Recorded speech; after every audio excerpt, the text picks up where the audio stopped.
दोस्त रहमान। तो दोस्तों, जैसा कि आप लोगों ने कहा था कि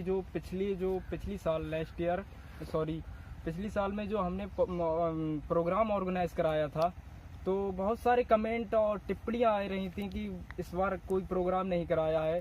तो दोस्तों, मैं आपको जो हमारी फाउंडेशन के संरक्षक हैं, जो प्रेसिडेंट हैं, मैं उनसे आपकी मुलाकात कराऊंगा। तो दोस्तों, इस वीडियो में बने रहिए हमारे साथ। अब मैं बगैर बैठते हुए, आपका टाइम बर्बाद ना करते हुए, मैं अपने प्रेसिडेंट को बड़े अदब और एहतराम के साथ बुलाना चाहूँगा। Please come here. अस्सलाम वालेकुम दोस्तों, आज के इस चैनल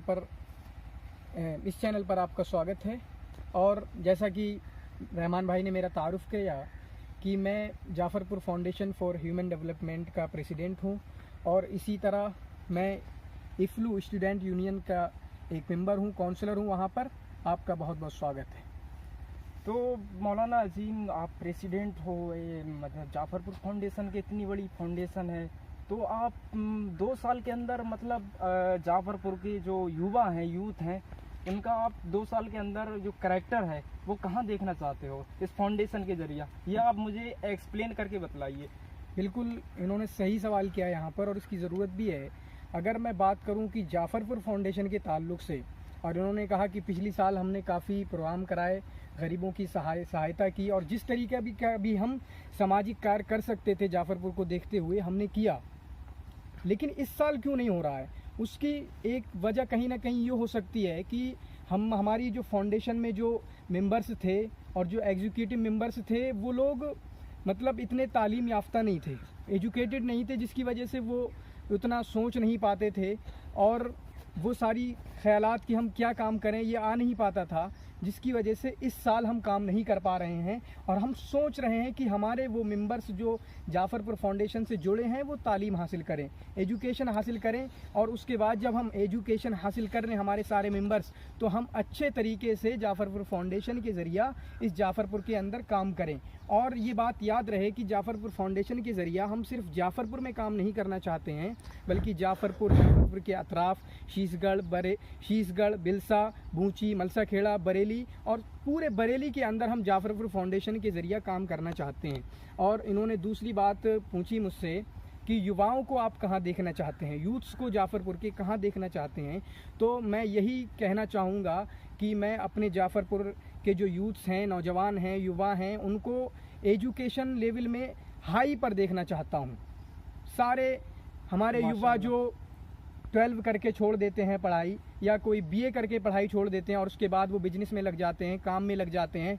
यहाँ तक कि देखने में आता है, यहाँ तो 4-5 हमारे युवा हैं जो मास्टर करके भी बिजनेस में लग गए। अच्छी बात है बिजनेस करना, और बिजनेस एक अल्टीमेट गोल हो सकता है एक एजुकेशन प्राप्त करने वाले का, या एक स्टूडेंट का, कि मैं बड़ा होके जब मेरे पास रुपया पैसा आ जाएगा मैं बिजनेस करूँगा। अच्छी बात है, लेकिन हमें एजुकेशन, हमने जिस फील्ड में हासिल की है उस फील्ड में हमें कुछ एजुकेशन का काम भी करना चाहिए।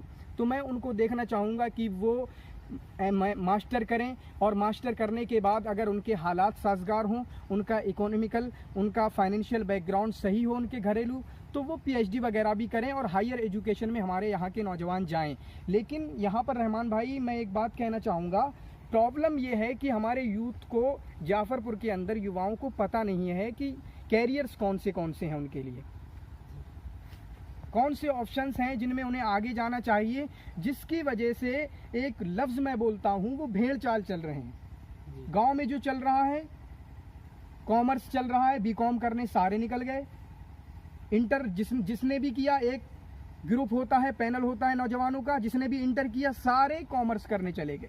किसी ने भी नहीं देखा कि मेरे अंदर छुपा हुआ पोटेंशियल क्या है, मेरा अपना पैशन क्या है, मेरे मन की बात क्या है, मेरे दिल की बात क्या है, मैं करना क्या चाहता हूँ। सारे कॉमर्स ले लेते हैं, सारे BSc करने लगते हैं, सारे कोई एक चुन लेते हैं। ये गलत बात है। आप अपना देखें, हमारे अंदर कौन सा पोटेंशियल है। और यहाँ पर मैं काफ़ी डीप जाता हूँ इन सारी चीज़ों में। प्रॉब्लम क्या आती है, हमारे बच्चों को पता ही नहीं चल पाता है कि मेरे अंदर छुपा हुआ पोटेंशियल क्या है, मेरी स्ट्रेंथ क्या है, मेरी मजबूती क्या है, पता ही नहीं चल पाता है। उसकी वजह क्या है? मान लो मैं इंटर कर रहा हूँ, हो सकता है अल्लाह ने मेरे अंदर ये सलाहियत रखी हो कि मैं बोल अच्छा लेता हूँ, हो सकता है मेरे अंदर ये सलाहियत रखी हो कि मैं लिख अच्छा लेता हूँ, लेकिन मेरी सलाहियत मुझे नहीं पता चल रही है, मेरी स्ट्रेंथ मुझे नहीं पता चल रही है। उसकी वजह क्या है कि मुझे इसके इजहार का कभी मौका नहीं मिला। यानी हमारी तालीमी जो स्टेटस है, तालीमी जो पॉलिसी है या तालीम की जो हालत है, वो इस तरह नहीं है कि बच्चे अपने पोटेंशियल को निखार सकें, अपनी छुपी हुई सलाहियतों को उभार सके, पता ही नहीं चलता है, जिसकी वजह से वो भेड़ चाल पर चलने के मजबूर होते हैं। इस वजह से मैंने अपने पर्सनली सोचा है कि मैं ऐसे बच्चों से जाकर पर्सनली मिलूंगा, इंडिविजुअली उनसे बात करूंगा, आप क्या बनना चाहते हैं, आप किस फील्ड में जाना चाहते हैं। ये दुनिया आज के दौर में, जबकि स्किल्स, मोटिवेशनल स्पीकर हैं एक, वो कहते हैं दुनिया में स्किल्स 34 हैं, लेकिन जो ऑप्शंस हैं जिनको हम इख्तियार कर सकते हैं वो अनलिमिटेड हैं, लामहदूद हैं। हम कितने ही रास्ते इख्तियार कर सकते हैं। आप डॉक्टरी की लाइन देख लें, मिसाल के तौर पर, बस मैं ज़्यादा लंबी नहीं करूँगा बात अपनी रहमान भाई, लेकिन डॉक्टरी की लाइन देख लें, हज़ारों लाइनें हैं। सिर्फ यही नहीं कि आप नीट पार करें, नीट क्रॉस करें और उसके बाद आप MBBS करें, उसके बाद MS करें, नहीं, हज़ारों लाइनें हैं जो आप इंटर के फ़ौरन बाद BDS, BA, MS और ना जाने कितनी हैं, जो हम थोड़ा सा इंटरेस्ट पास किया और हम उसमें जा सकते हैं। लेकिन हमारे बच्चे ये नहीं सोचते, उनको सिर्फ ये पता है डॉक्टरी में अगर जाना है तो नीट पास करो, अगर तुम्हें इंजीनियरिंग में जाना है तो IIT निकालो, उसके बाद इंजीनियरिंग में जाओ, अच्छे तरीके से BTech करो। नहीं, हज़ारों ऑप्शन हैं। आप आंखें खोलें, मिलें उन लोगों से जिनको इन सारी चीज़ों के बारे में मालूम है। और मैं पर्सनली तौर पर यही चाहता हूं कि इन बच्चों की एक गाइडेंस करूं, इनको कैरियर्स बतलाऊं कि कहां कहां आप जा सकते हैं, ताकि मैं अपने नौजवानों, जाफरपुर के नौजवानों का एक ब्राइट फ्यूचर देख सकूं। और इन नौजवानों का जब फ्यूचर ब्राइट होगा, ये नौजवान जब एजुकेटेड होंगे, ये नौजवान जब कल्चर्ड होंगे, ये नौजवान जब तालीम याफ्ता होंगे, तो हमारा ये जाफरपुर है वो अपने आप से ऊंचे स्तर पर आ जाएगा। यहाँ की सोच बदलेगी, यहाँ की तहजीब बदलेगी। और उसके बाद से जब ये पढ़े लिखे होंगे तो कुछ नौजवान हमारे साथी बयान करते हैं कि समाजी बुराइयों पर रोकथाम आना चाहिए। ये तभी होगा जब हमारे बच्चे एजुकेटेड होंगे। कल ही मैं एक बच्चे से मिला।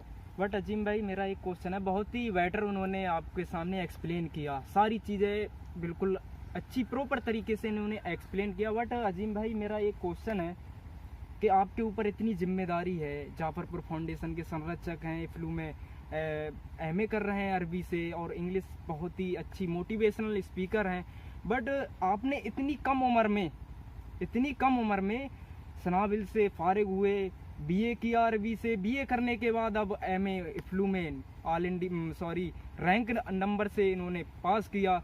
तो इसके पीछे आपका क्या राज है, क्या एक्सप्लेन करना चाहेंगे आप? मैं एक्सप्लेन तो कुछ नहीं करना चाहूँगा, इसी जाफरपुर का परवरदा हूँ, ना ही मैं कोई पढ़ने में अच्छा हूँ, ना जितना इन्होंने कहा ऐसा कुछ भी नहीं है। लेकिन एक बात जो डिफरेंस में दिखता है हमें, यहाँ के जो बच्चे जो हिंदी मीडियम में पढ़ते हैं, इवन जो बच्चे हमारे इंग्लिश स्कूल में पढ़ते हैं, 10th में होने के बावजूद भी उनकी इंग्लिश उतनी अच्छी नहीं है। कल ही एक बच्चे से मिला, 8th क्लास में था, और उसको ये पता नहीं था कि सही तरीके से, मैंने तर्जुमा पूछा, आई एम ए स्टूडेंट, मैं छात्र हूँ, इसकी इंग्लिश बनाओ, वो नहीं बना पाया। मैंने पूछा मैं खाना खाता हूँ, इसकी इंग्लिश बनाओ, वो नहीं बना पाया। हालांकि आप सनाबिल जो मदरसा है, मदरसे को माना जाता है, वहाँ इंग्लिश नहीं पढ़ाई जाती, और मदरसे में आप 7वें में भी पहुँच जाएं, 6ठे का बच्चा ये सारे सेंटेंसेस आपको बता देगा। और सनाबिल का जो सिलेबस है 8वें तक कोई भी बच्चा सारे सेंटेंसेस पढ़ लेता है। ये एक वजह है, मैं सनाबिल से पढ़ा, और थोड़ी शुद्ध बुद्ध मुझे है, थोड़ी सोच है। और दूसरी वजह, कुछ किताबें मैं पर्सनली पढ़ता हूँ, जो ये वजह हो सकती है जी। तो दोस्तों, जैसा कि आपको मैंने मिलाया, हमारे संरक्षक हैं जो इस समय मौजूद हैं, क्योंकि ये छुट्टियों में आए हुए थे, तो मैंने सोचा कि कुछ वीडियोस वगैरह आपके सामने शेयर करूं, क्योंकि हमारा कुछ जलसा इस बार ना जल्द से हो पाए, ना कुछ प्रोग्राम हमारे नहीं हो पाए, क्योंकि मिस हो गए। क्योंकि जो मेन जड़ है, जो इतनी बड़ी जिम्मेदारी निभा रहे हैं, अल्लाह के रहमो करम से अल्लाह ताला इन्हें और आगे बढ़ाए। क्योंकि जो संरक्षक हैं हमारे जाफरपुर फाउंडेशन के, तो उन्होंने जो आपको बतलाया, जो एक्सप्लेन किया, जो युवाओं के बारे में जो हमें बतलाया, मोटिवेट किया आप सभी को, उसके लिए मैं आपको थैंक्स बोलना चाहूँगा। आपका बहुत बहुत शुक्रिया, आपके अपने चैनल पर बुलाने के लिए, और मज़ीद गुफ्तगू इंशाल्लाह हम आगे कभी करेंगे।